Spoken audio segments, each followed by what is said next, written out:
Jim Harrison est un ours coureur de rivières, de jupons et de bonne chair.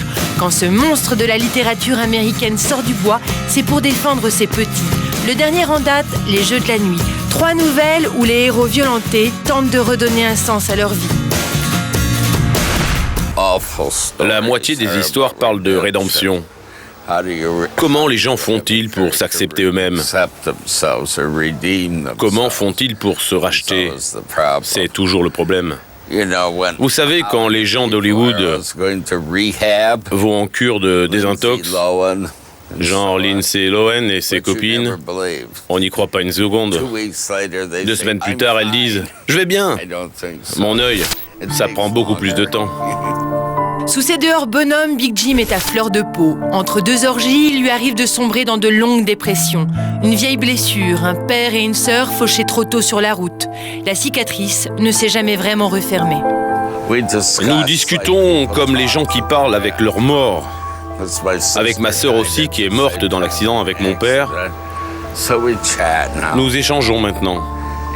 Même si ça fait 55 ans qu'ils sont morts. C'est possible de parler aux morts. D'ailleurs, je pense que beaucoup de personnes le font.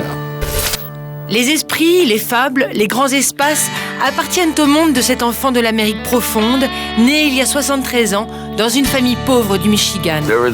Il y avait une chose curieuse concernant mon père. Il détestait dire 2 fois les mêmes choses de la même manière.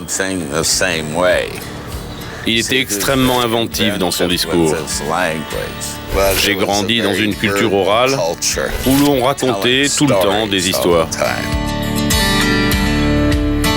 Jim se découvre tôt une vocation d'écrivain. Même si ses textes ne le nourrissent pas, il se refuse à exercer une autre profession. Seulement Harrison a une femme et un enfant. Alors il s'endette lourdement. Mais un jour, un ami lui présente Jack Nicholson. Il m'a demandé tu as besoin de combien pour écrire un livre? Combien tu dois? Quand je suis rentré chez moi, le chèque était déjà là.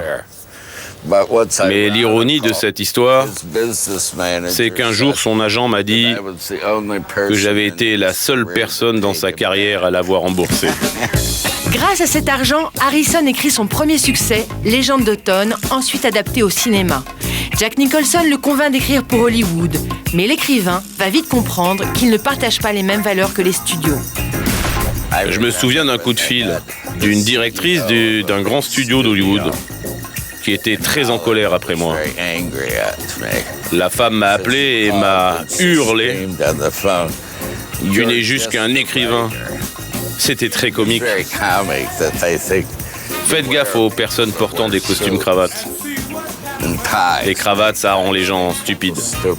Même si ton père porte une cravate, il a fait une erreur. Vous l'aurez compris, Harrison vomit l'Amérique du fric et de l'esbrouf. Et bien qu'Obama soit toujours son héros, il tire dès qu'il le peut sur le mal profond de l'Occident.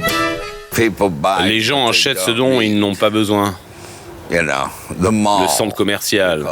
On appelle ça l'effet centre commercial. Les gens y dépensent leur argent de façon absurde. C'est très américain. Vous savez, les Indiens Iroquois disent qu'on devrait s'entourer seulement d'objets que l'on aime. Quand la mélancolie le reprend, il part avec ses chiens au cœur des forêts. De toute façon, à force d'avoir brûlé la vie par les 2 bouts, sa santé n'est pas bonne. Qu'importe. Il est plus facile d'être vieux que jeune. Vous connaissez la fin de l'histoire. Comme je le dis aujourd'hui, quand je lève la tête, je peux voir un grand panneau sorti dans le ciel. Au revoir, bande d'enfoirés, comme on a coutume de dire.